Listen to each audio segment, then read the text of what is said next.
نگهبان حرم سار الله، ای علم دار ابا عبدالله. بسم الله دور محمل قدم بزن، یا ابوالفضل علم بزن.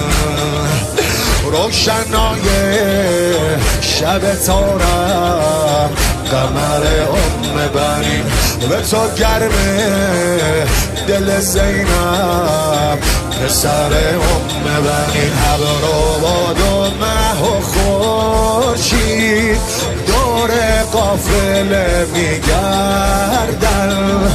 ابروباد و مه و خورشید دور قافله میگردن. به خیمه های سار الله عرض ارادت میکرد.